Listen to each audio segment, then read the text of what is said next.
Hello everyone, Demon King here. Welcome to It Moves, a game in which you are a kid with a nightmare. A severe nightmare. We're gonna go right into it. Just the brightness. Also, the game is made by Snow Owl from Game Jolt. There'll be a link down below as always for those who are interested. Bedtime. Bedtime is supposed to be a happy event for a tired child. For me, it was terrifying. While some children might complain about being put to bed before they even have finished watching a film or even playing their favorite video game. When I was a child, nighttime was something to truly fear. Somewhere in the back of my mind, it still is. This is me. Full of toys and stuff. Posters from a movie, I got it from my brother. Mr. Teddy. Zoom! It's a wolf. Bunk bed, I sleep in the top. Oh boy, child horror. I cannot prove that what happened to me was objectively real, but I can swear that what I experienced was genuine horror, a fear which in my life, I'm glad to say, has never been equaled.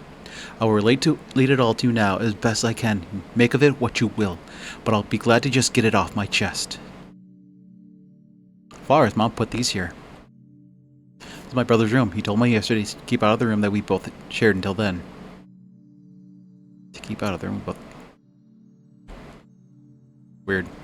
She was not very interesting. Can't remember exactly when it started, but my apprehension towards falling asleep seemed to correspond with my being moved into a room of my own. Oh, okay, it makes more sense. This is my father. Don't go pulling out too much stuff now. It's bedtime soon. This is my mother. How do you like your new room? Soon you'll be sleeping alone for the first time. Nothing too interesting. Mom told me not to touch your stuff, especially this stuff. There's a bunch of clothes in here. Man with a mustache. Ventilation, I think Mom said this is. Box is full of stuff. That's a weird ventilation shaft thingy, or vent, yeah.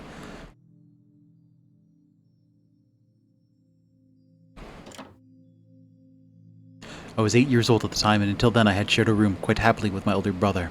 As is perfectly understandable for a boy 5 years my senior, my brother eventually wished for a room of his own, and as a result, I was given the room at the back of the house. As my brother was given a new bed, I was given the bunk beds which we used to share. While I was upset about sleeping on my own, I was excited at the thought of being able to sleep in the top bunk, which seemed far more adventurous to me.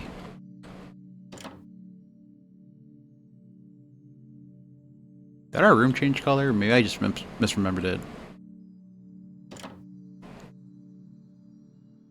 Alright, it's bedtime. Already? Yes, adults need their sleep. You see, you'll be sleeping alone for the first time. You excited? Yes, Mom.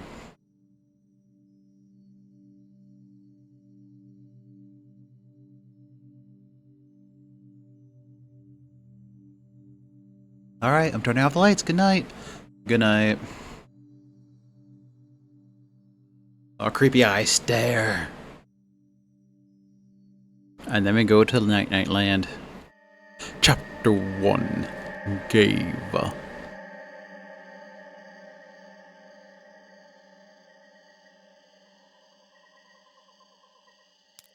Yeah, I'm gonna save. Sir Lizard Man of the Lizard Folk, how do you do?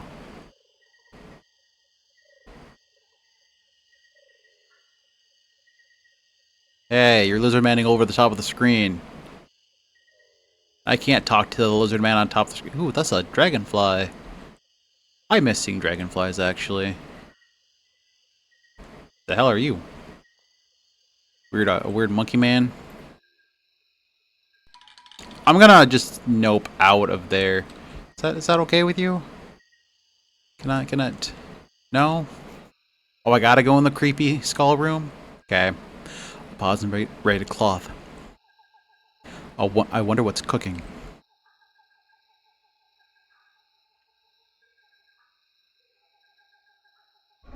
Stalking is such a strong word. I prefer to think of more as intense research on one individual. By the way, you're missing socks under your bed with me. Just kidding.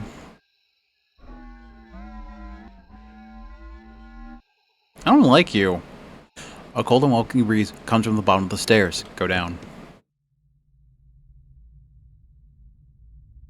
Weird mushroom looks poisonous. How would you know?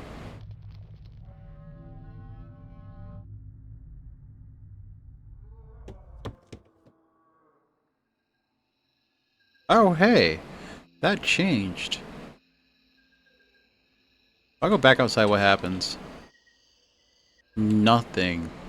So weird face man disappeared.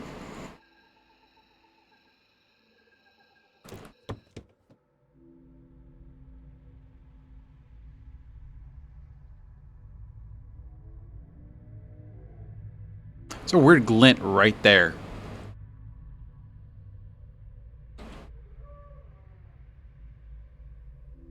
How does an 8-year-old know about poisonous mushrooms? Purple mushroom, definitely poisonous.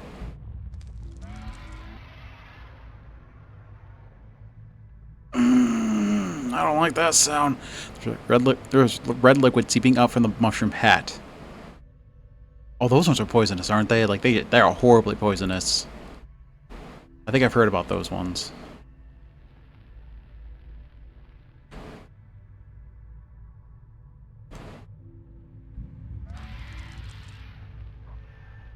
Bye, bye. Let's never do this again. Okay, 3, 4, 5, 1, 2, 5. What did that do? 1, 3, 4.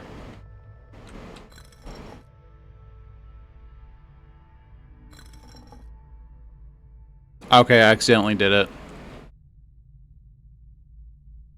I'm so happy I did it by accident. Otherwise, we would have been here for like 30 minutes just doing that one puzzle.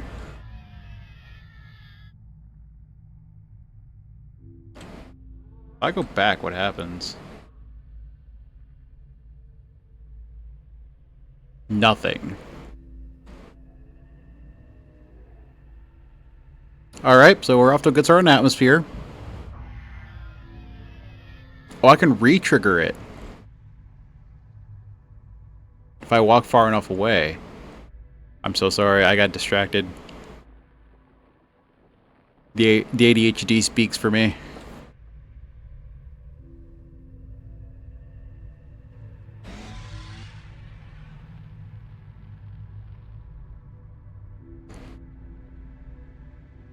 It moves more like it follows.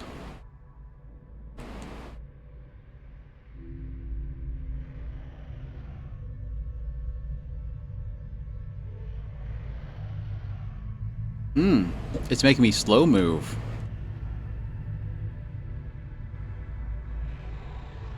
Oh, it's behind me.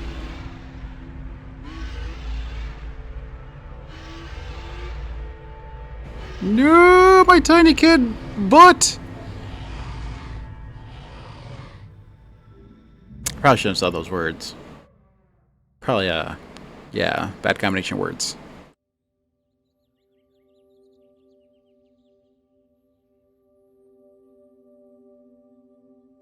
Mom, I had a bad dream. Mom.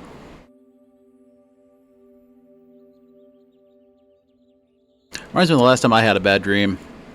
When I lived with my family. I was like 18 or something, and I ran out to the kitchen. I woke up somewhere in the middle of having my dream. It's like a stupid brother. I bolted.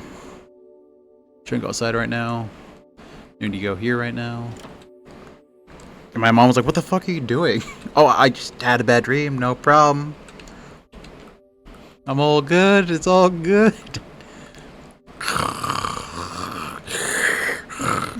There's just snores. Mom, I had a bad dream. Sweetie, what's wrong? I had a bad dream. Aw, that's too bad, sweetie. I'll be up in a minute. We can eat breakfast together. Alright, hurry up. Go change your clothes and I'll be right there. Am I in the dream realm? Hey, what is this anyways?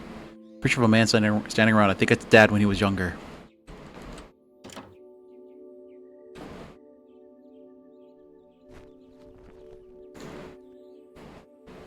And so another day started. It was a day of little importance to our story. I won't bother you with details. The one thing I remember is that even though I played with friends like I always did, I somehow still felt alone. I still felt lonely. I didn't enter my new room until later that night. It was time to go to sleep again.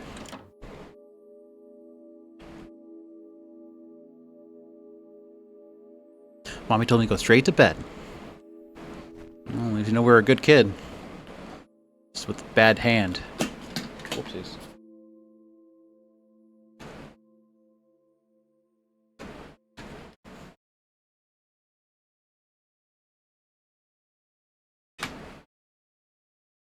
Insert Lava Girl, Shark Boy. Yeah, Shark Boy, Lava Girl. Yeah, I said that right. Chapter 2, Labyrinth. Dream. Go to sleep. Whatever that song is.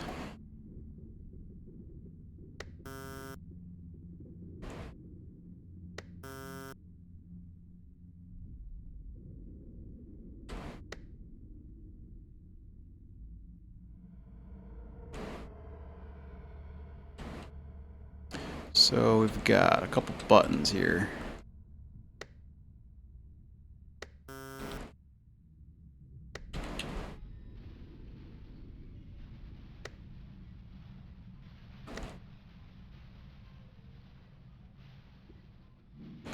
Okay. Let's do bottom left first because why not? What kind of machinery?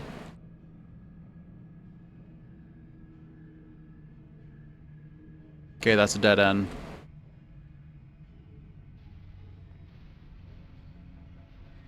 Wanted poster. Ventilation, maybe the air is still stuffy though. Post for some concert. It looks old. I don't like that.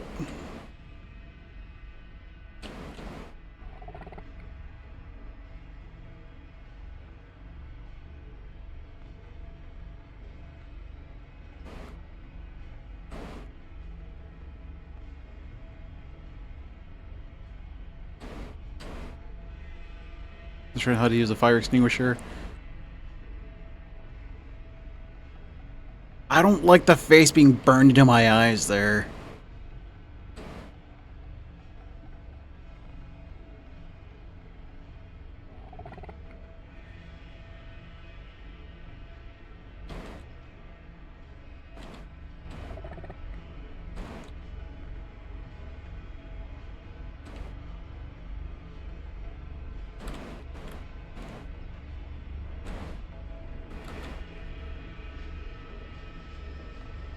I'm getting faster. I don't like the fact I'm getting faster.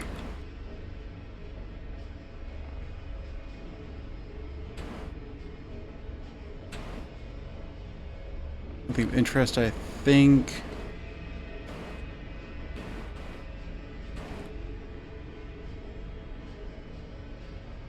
I'm clearly missing something here.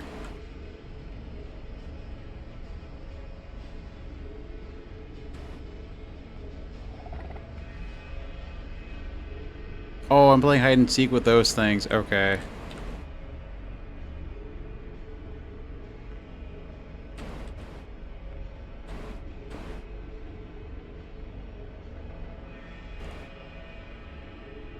The big red demon face is kind of distracting me though, because it's kind of just on the screen.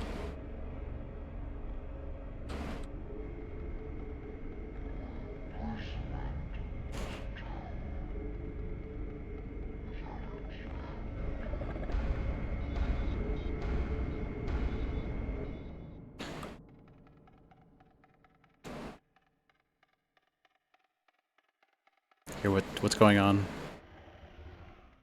When you awaken from a deep sleep to something moving or stirring, it can take a few moments for you to truly understand what is happening. The fog of sleep hangs over your eyes and ears when lucid. Something was moving, there was no doubt about that. At first I wasn't sure what it was. Everything was dark, almost pitch black, but there was enough light creeping in from outside to outline that room. Two thoughts appeared in my mind, almost simultaneously.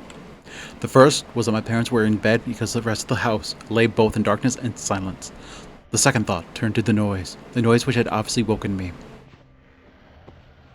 That was it. Bed sheets rustling in the dark and someone breathing, as if some disturbed sleeper was attempting to get all too comfortable in the bottom bunk. I lay there in disbelief, thinking that the noise was either my imagination or perhaps just my pet cat finding somewhere comfortable to spend the night. It was then that I noticed my door, shut as it had been as I had fallen asleep. Perhaps my mom checked in on me and the cat had snuck into my room until then.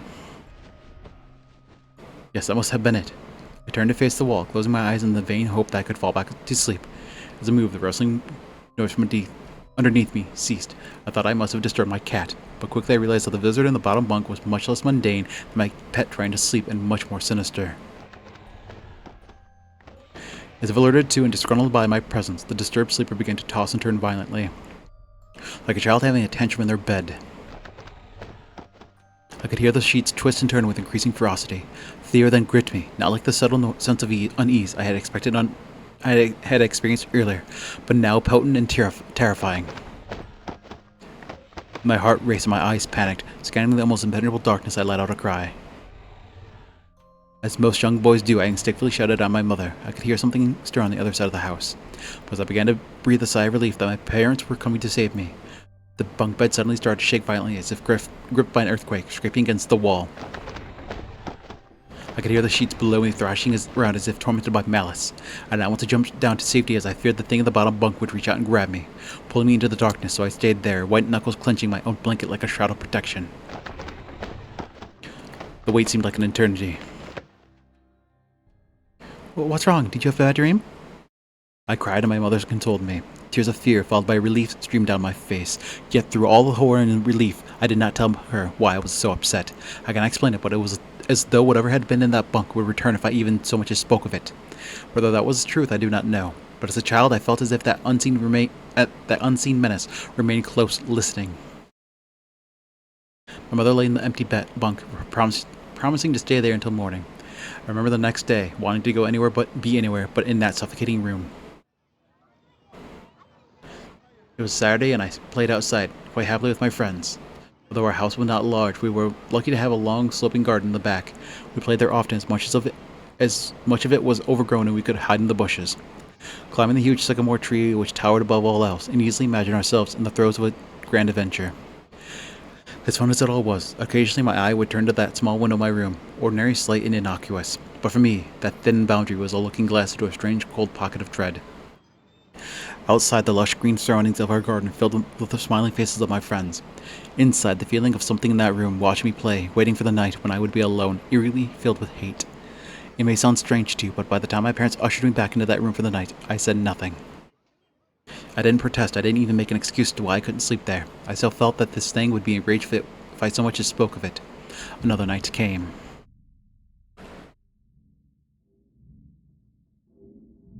Okay. Good storytelling. Chapter 3. Factorized.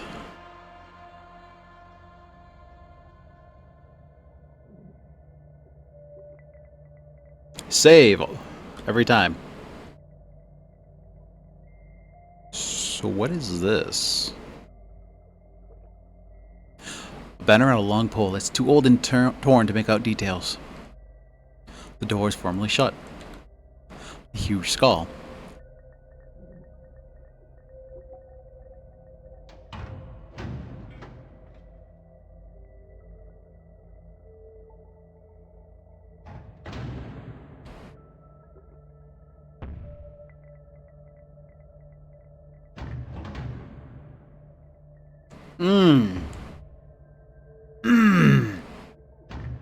Don't like that.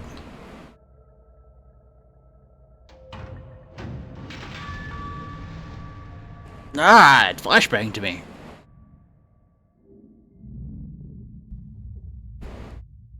It's 1:30 a.m. and I'm playing this on a screen in the dark. Some kind of altar. Can I go past the altar? Yes, I can go past the altar.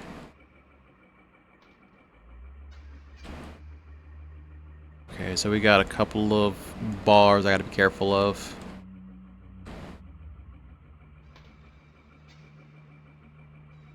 Pictures some kind of green landscape. The picture is in too bad a shape to make out any details.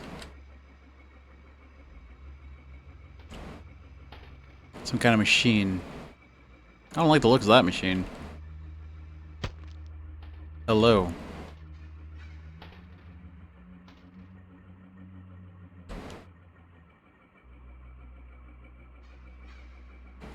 Okay, so we seem to be in like a safe pocket at the moment where I'm getting the feeling if you trigger anything, it's gonna start stuff. So let's just do a quick run around and just gather our surroundings a little bit. Some lights of a runway. Okay, so we got stuff on the left side and the top right.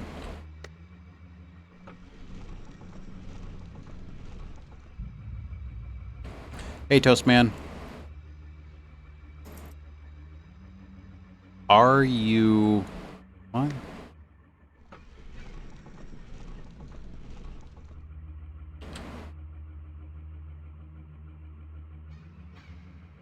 Which one moved?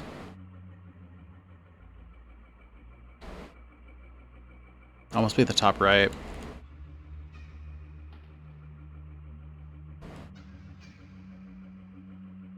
No, it wasn't top right. What the heck?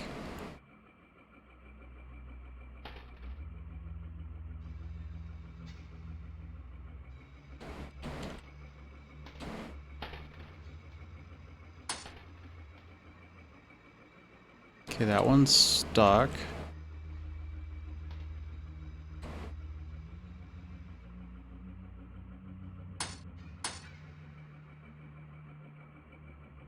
What's up with Toastman down there?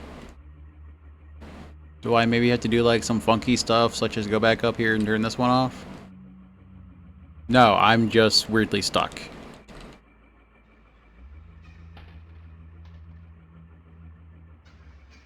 Okay, so we got...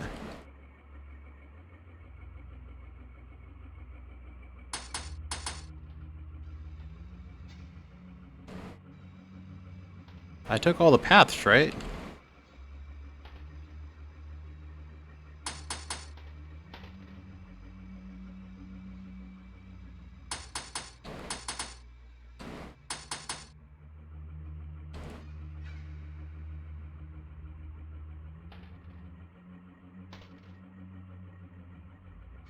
I didn't miss anything, did I? Oh, yep, I missed one. Okay, there we go.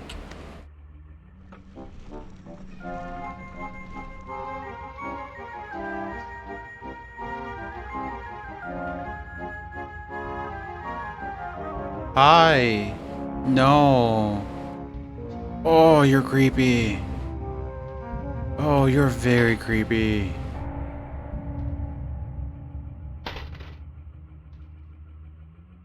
Oh, that was in the wall there. And now it's at the floor. Oh. Okay. Red liquid pouring out.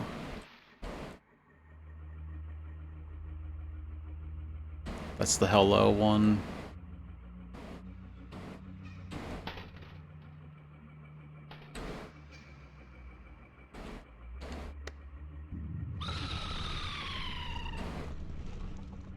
Okay, thanks. I appreciate you screaming like a weirdo.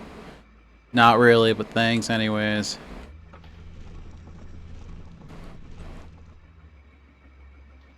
Okay, Toastman, come here. Toastman does not want to be Toastman near me.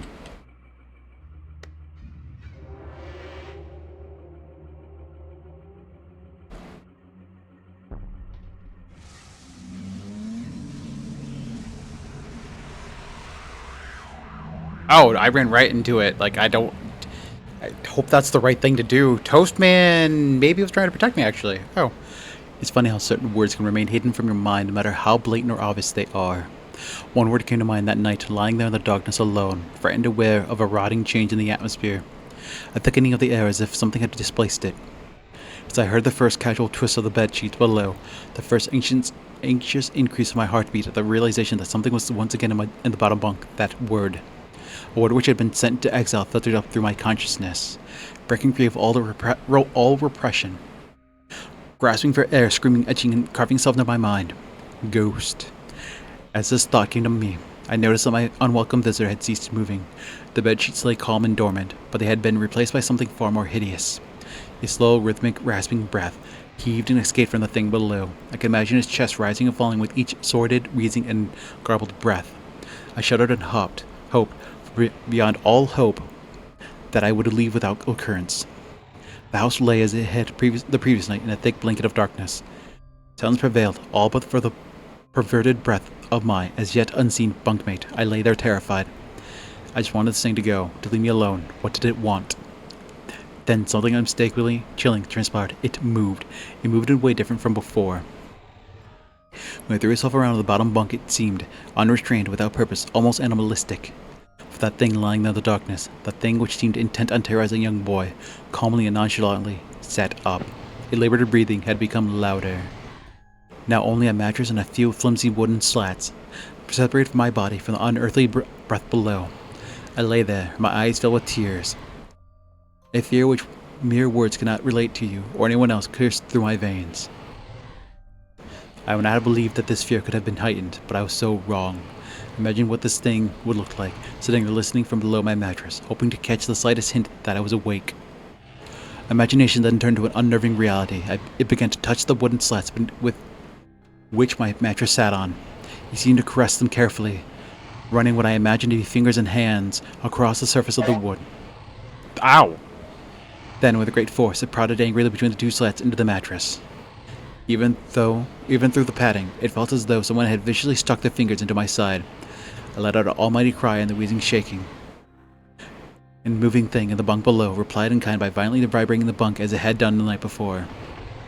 Small flakes of paint powdered onto my blanket from the wall as the frame of the bed scraped along it, backwards and forwards. Once again I was bathed in light, and there stood my mother, loving, caring as she always was, with a comforting hug and calming words which eventually subdued my hysteria. Of course she asked what was wrong, but I could not say, I dare not say. I simply said one word over and over and over again. Nightmare.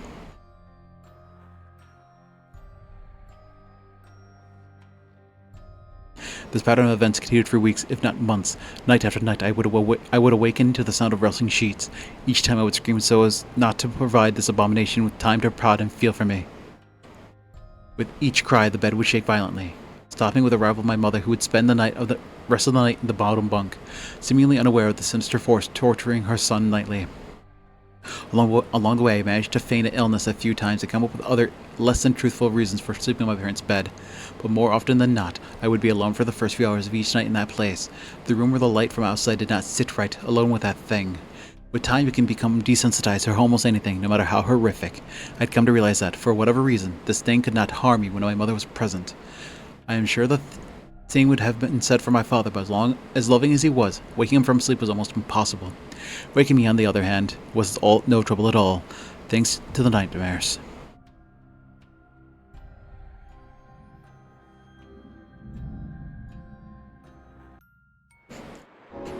Chapter 4: Anger Overload.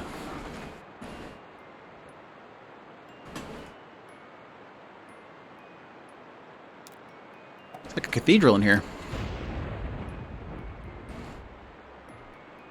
The painting glass depicts some religious man, I guess. Hook hangs from the wall. A piece of meat hangs to dry from it.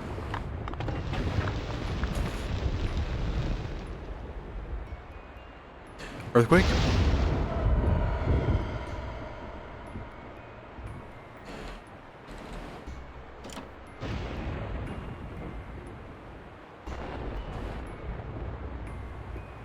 Scene from the Bible.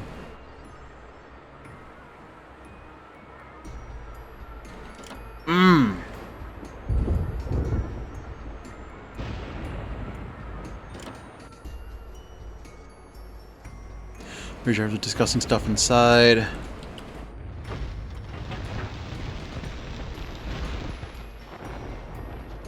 Another one? A big jar filled with heads of some sort. Oh, my bad. It's a big pull, but I'd rather not use it.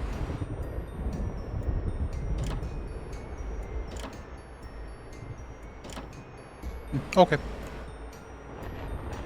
Looks like a map.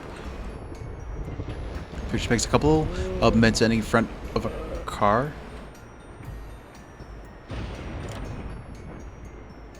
Nope, okay, the face just isn't gonna move. Okay.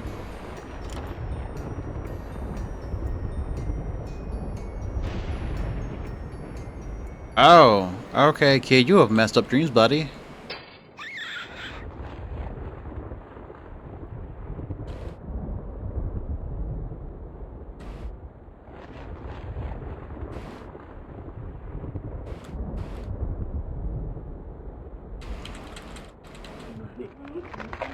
Like, how you gonna dream of getting yourself captured, dude? Good job, nerd. Oh, it is coming down. Like teeth of a monster.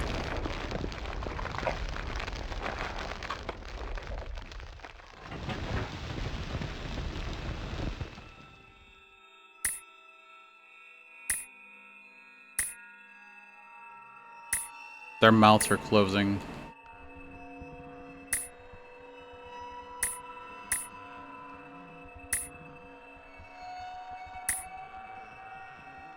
The last one's mouth reopens, or it's the fact I'm going out the one end. All the mouths are already closed. The sounds are getting louder.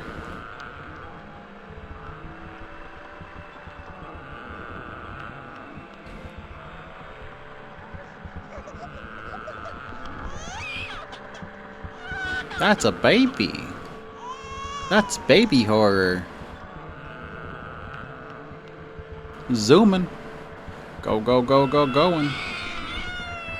Shut up, baby. Super loud.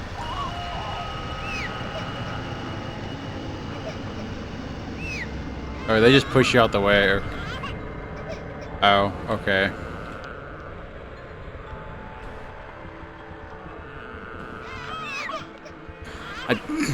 That explains the cries of babies.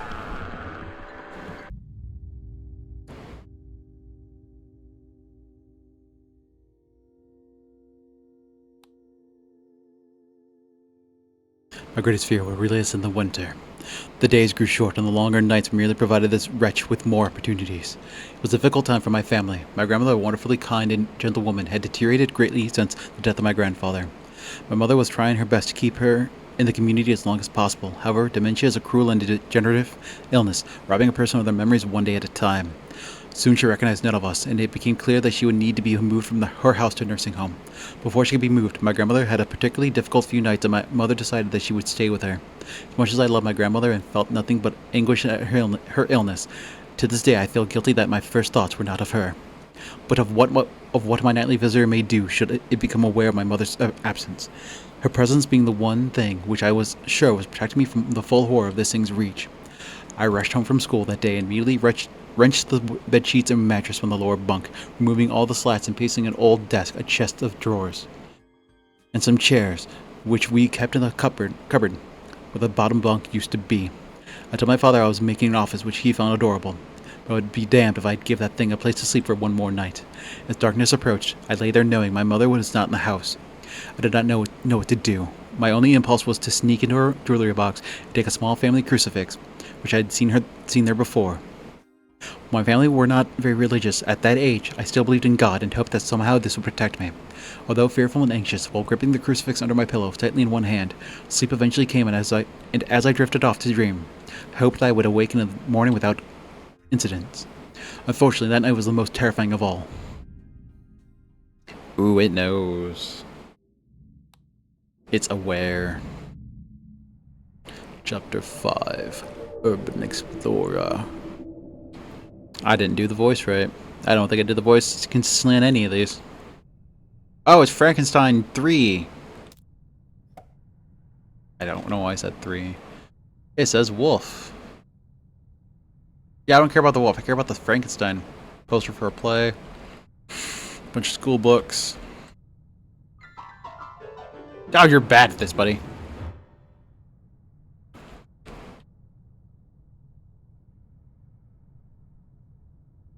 The feeling that something invaded your privacy, even without ill will, is still disturbing.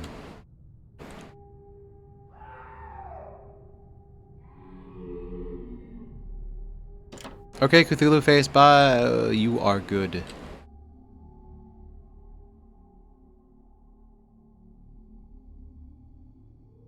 What's the clock say? The clock has stopped. Oh, you won't even read it. Okay.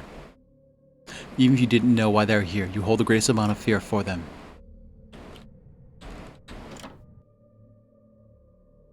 It's like Triceratops. British man and a woman. Triceratops. Ooh, comic books. Let's take one and go home. Bathtub in the middle of the classroom. Why is there a bathtub? The sound of screams are awful. They are even worse when they are your own. News articles 2H to read.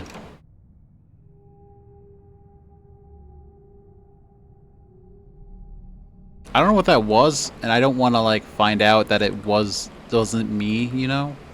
Writing desk with some school material on it. Ready to, oh yeah. Big filing cabinet.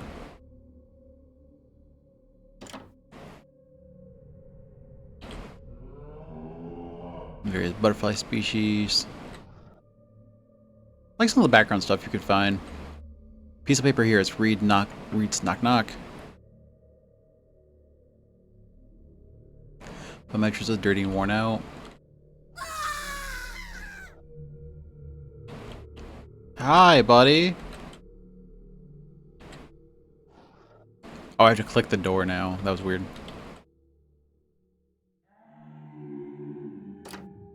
Locking door is broken. I don't think I can get in here. This gives me, yeah, corpse party vibes.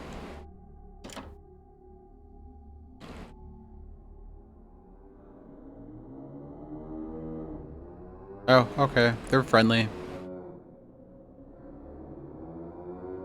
They have zero concern you exist.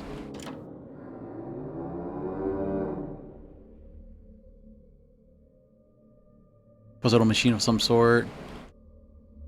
I want to go back to the room with the guys, the green guys just a second ago. They seem the friendliest and like they won't harm me.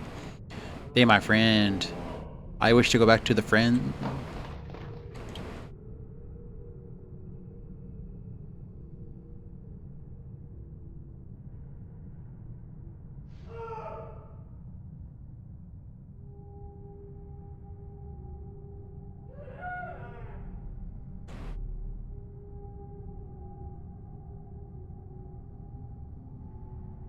Oh, it's a puzzle.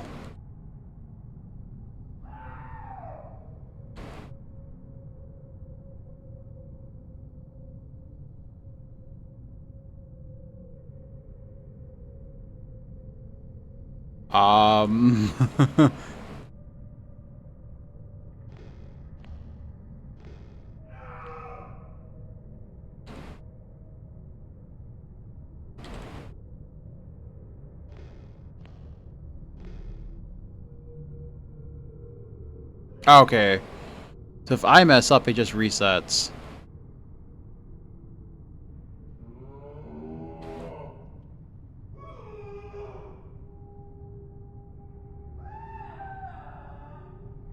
It's not too bad then.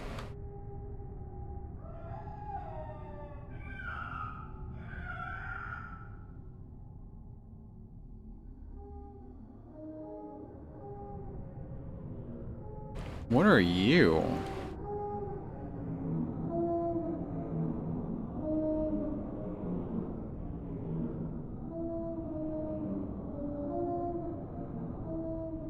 Why did I willingly get on the altar?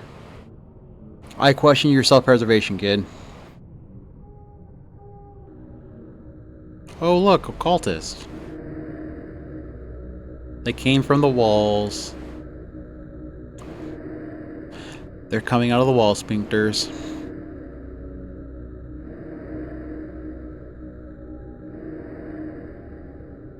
Man, those of you who played Bloodborne know how bad this is gonna get.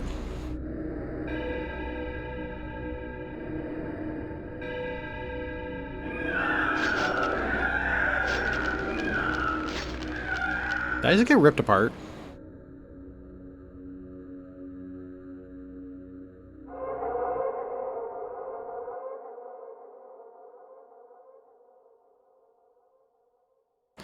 You're awfully quiet nowadays. There's something wrong, son. Nothing. Are you sure? Is there something wrong with your new room? Are you lonely without your brother?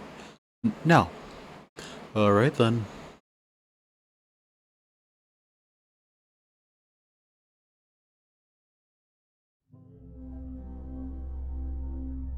I woke gradually. The room was once again dark. As my eyes suggested, I could make out the window and the door and the wall, some toys on a shelf, and even to this day I shudder to think of it, for there was no noise. No rustling of sheets, no movement at all. The room felt lifeless, lifeless yet not empty. The nightly visitor, that unwelcome, wheezing, hate-filled thing which had terrorized me night after night. Hello? Alright. Was not in the bottom bunk, it was in my bed. Oh! I opened my mouth to scream, but nothing came out. Utter terror had shaken the very sound from my voice. I lay motionless. If I could not scream, I did not want to let it know I was awake. I had not yet seen it, I could only feel it. It was obscured under the blanket. I could see its outline, and I could feel its presence, but I dared not look. The weight of it pressed down on top of me, a sensation I will never forget. When I say that hours passed, I did not exaggerate. Laying there motionless in the darkness, I was every bit as scared and frightened young boy. If it had been during the summer month, it would have been light out by then, but the grasp of winter is long and unrelenting, and I knew it would be hours before sunrise. A sunrise, which I yearned for. I was a timid child by nature, but I reached a breaking point. A moment where I could wait no more, where I could survive under this intimately deviant abomination no longer. Fear can sometimes wear you out, make you threadbare, a shell of nerves leaving only the slightest trace of you behind. I had to get out of that bed, then I remembered the crucifix. My hand still lay underneath the pillow, but it was empty. I slowly moved my wrist around to find it, minimizing as best as I could the sound and vibrations caused, but it could not be found. I'd either knocked off the top bunk, or it had. I couldn't even bear to think of it. Been taken from my hand. Without the crucifix, I lost any sense of hope. Even at such a young age, you can be acutely aware of what death is, and intensely frightened of it. I knew I was going to die in that bed if I lay there dormant, passive, doing nothing. I had to leave that room behind, but how? Should I leave from the bed and hope that I make it to the door? What if it's faster than me? Or should I slowly slip out of that top bunk, hoping to not disturb my uncanny bedfellow? Realizing that I had not stirred when I moved, trying to find the crucifix, I began to have the strangest thoughts. You can see it like pulsing under the blankets. That's concerning. Chapter 6, The Abyss.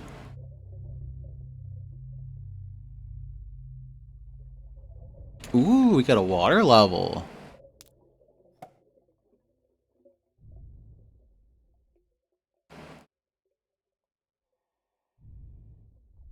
Let me get a good look at your body there, buddy. Okay, so we're not a fish. We're actually a human.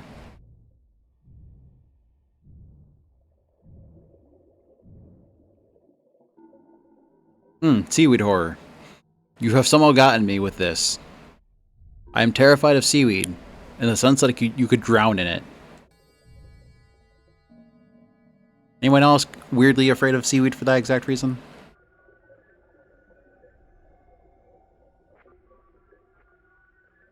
What is that? What is this?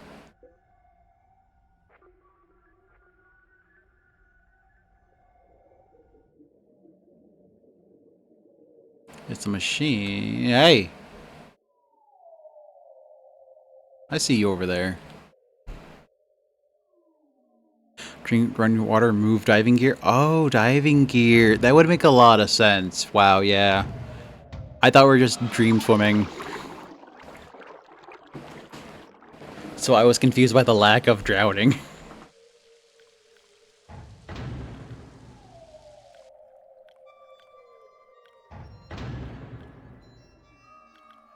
Weren't you just outside?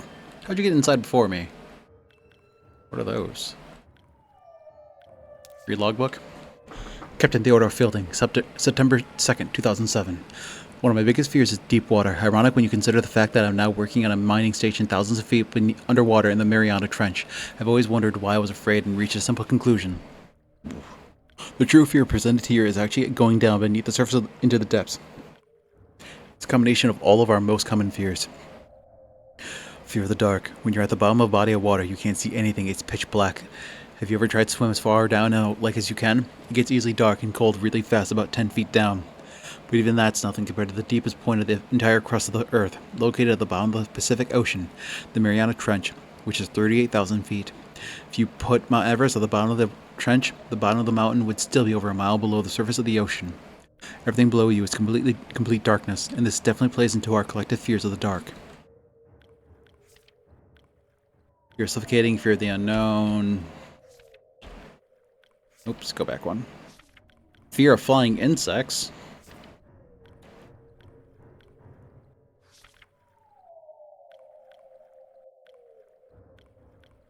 There's probably important stuff there, but like, screw it, I might as well read it. Have you ever gotten to the point where you swam down too far in the swimming pool and you could seriously consider the fact that you might not make it back to the top before you ran out of breath? If you've ever been rough housing as a kid with blankets and pillow and you accidentally got pinned down inside of a sleeping bag or something, and you get to that point where laughter temporarily turns to screaming, you know what a scary concept not being able to breathe is.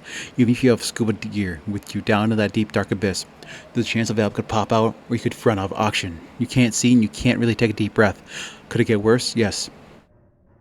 There are over 1 million species of creatures in the ocean, and scientists estimate there are additional 9 million species yet to be discovered. That means we only even know about 11% of the creatures in the ocean are. Most of the beings in the ocean are things mankind has never even seen or heard of. Who knows what could be down there? Think about a time when you were walking in a dimly lit basement trying to find something. All of a sudden, something brushes up against the back of your neck. They become airborne, similar to a frightened cat, and instantly turn around and shine their flashlight to see what it was. It's never anything actually scary.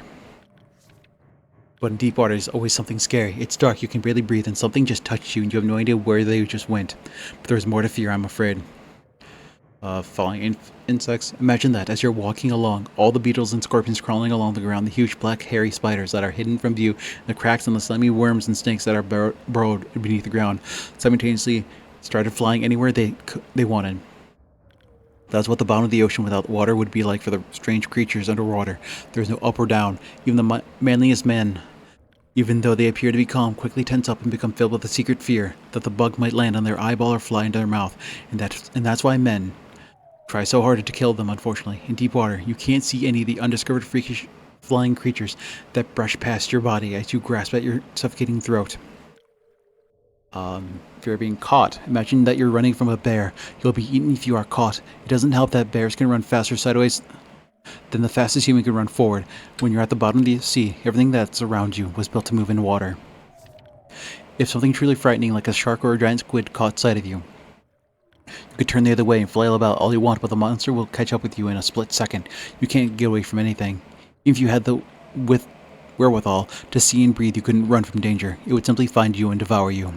There are lots of places that I wouldn't want to be, such as trapped in a burning house or alone in the vacuums of space, but the burning house at least I can see. In space at least there aren't any creatures that could get me. There are no other places in the universe that combine as many common fears as 7 miles below the surface of the Pacific Ocean. It is because of the domination of all these fears that I am so horrified by deep water. Yeah, that's pretty much what the fear of water is, right there. I'm glad they said it like that. Perfect.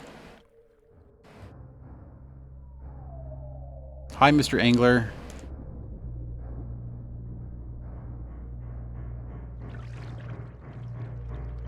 Why did you just jump off into a toothy hole? You're not even gonna try to save yourself? Or we're just gonna float right down into the abyss. Reminds me of playing Soma. Oh, okay. Giant tentacle. It gave me, anyways, it's giving me Soma vibes. Like when you duplicate your body. I don't know why I got that feeling. What if it was asleep? It hadn't so much as breathed since I had woken up. Perhaps it was resting, believing that it had finally got me. That I was finally in its grasp. Or perhaps it was toying with me after all. It had been doing just that for countless nights. And now with me under it, pinned against my mattress with no mother to protect me, maybe it was holding off. Savoring its victory until the last possible moment, like a wild animal savoring its prey. I tried to breathe as shallowly as possible and mustering every ounce of courage I could. I reached over slowly with my right hand and began to peel the blanket off me. When I found those covers almost stopped my heart. I did not see it, but as my hand moved the blanket, it brushed against something. Something smooth and cold. Something which felt unmistakably like a gaunt hand. Could you not? I held my breath in terror as I was sure it must have known that I was awake. Nothing. It did not stir. It felt dead. After a few moments, I placed my hand carefully further down the blanket and felt a thin, poorly formed forearm. My confidence and almost twisted sense of curiosity grew as I moved down further to a disproportionately large bicep muscle. The arm was outstretched, lying across my chest, with a hand resting on my left shoulder as if it had grabbed me in my sleep. I realized I would have to move this cadaverous appendage if I even so much as hoped to escape its grasp. For some reason, the feeling of torn, ragged clothing on the shoulder of this nighttime invader stopped me in my tracks. Fear once again swelled in my stomach and in my chest as I recoiled my hand in disgust at the touch of strangled, oily hair. I could not bring myself to touch its face, although I wondered to this very day what it would have felt like. Dear God, it moved.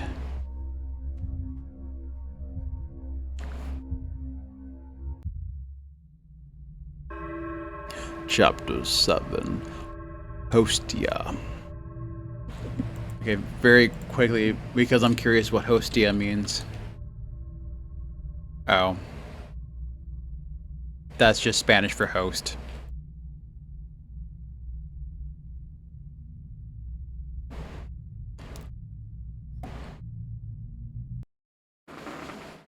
So, you're welcome if you wanted a quick... Oh, we are tiny compared to everything.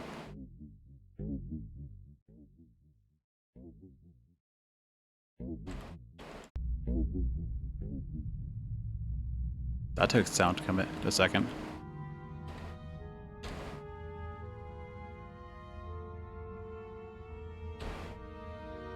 What is that? A lizard? That's definitely a face on the right.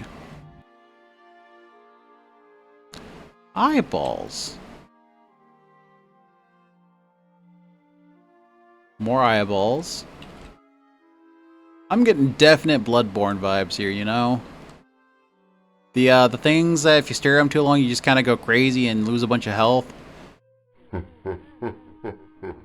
The last enemy that shall be destroyed is death.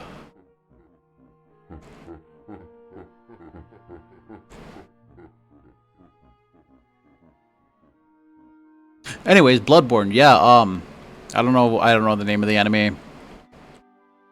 You look both cool and terrifying.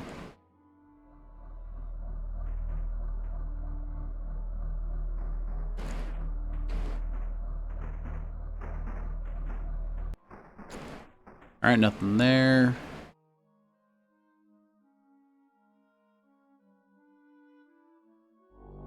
At the crossroads of life, what does one do?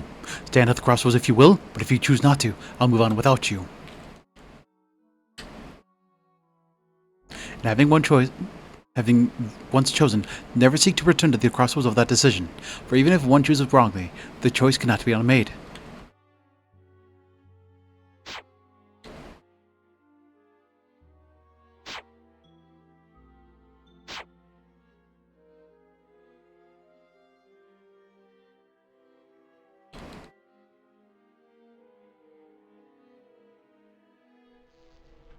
Oh, is there a boss fight?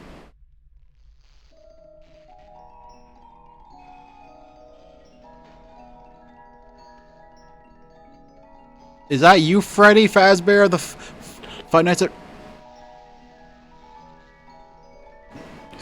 Excuse me? Can I leave? No?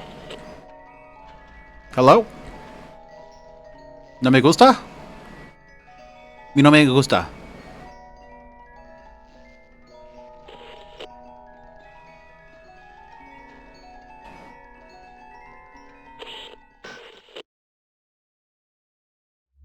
They got me.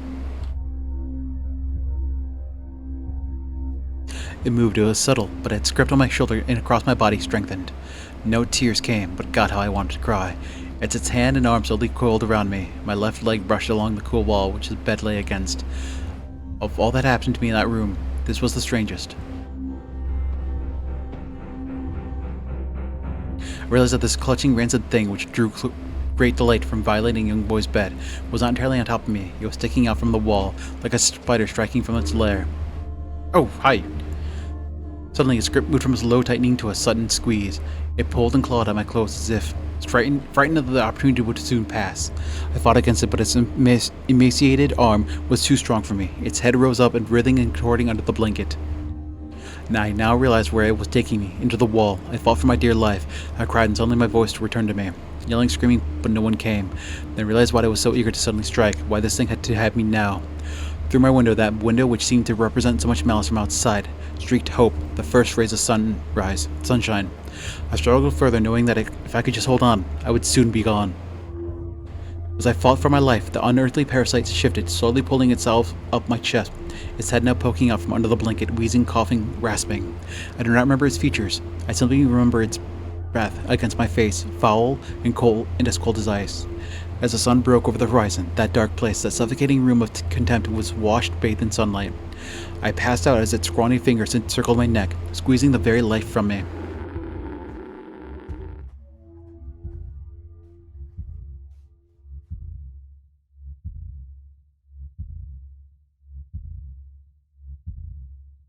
I woke to my father offering to make me some breakfast. A wonderful sight indeed.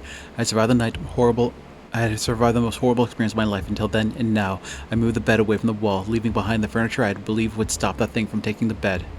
Little did I think that it would try to take mine and me. Weeks passed without incident, yet on one cold, frostbitten night I awoke to the sound of the furniture where the bunk beds used to be vibrating violently. I lay there, sure I could hear a distant wheezing coming from deep within the wall, finally fading into the distance. The following year I was given a larger room on the other side of the house, and my parents took that room as their bedroom. They said they didn't need a large room, just one big enough for a bed and a few things. They lasted 10 days. We moved on the 11th. Oh, so it wasn't just the kid. It Moves, a game by Snow Owl.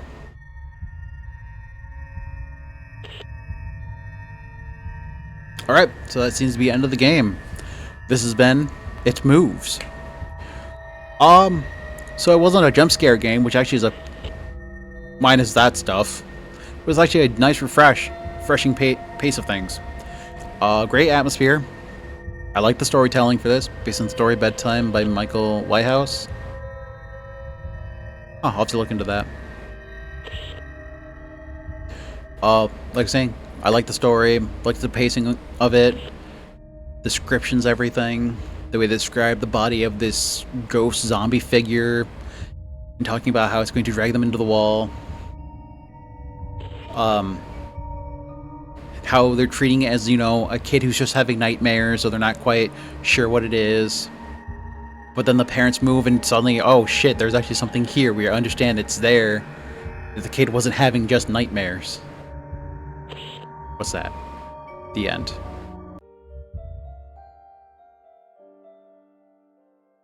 Oh, okay. Okay, it's just save files. Cool. Oh, see, that was actually an enjoyable story right there. And nothing. Oh, cool. Like I said, atmosphere. Each of these areas was interesting to be in. The way the puzzles worked had you keep on your toes of something being there all the time. Like the toast head guy was creepy himself to look at. You're unsure what he's doing. The red face, devil-looking thing. That last one where you're just stuck in front of the music ghost thing, demon, as the mouth is appearing. Just great atmosphere on those things. So yeah, overall, if you guys want to check this out, I definitely say check it out yourself. Leave some love and comments for the creator.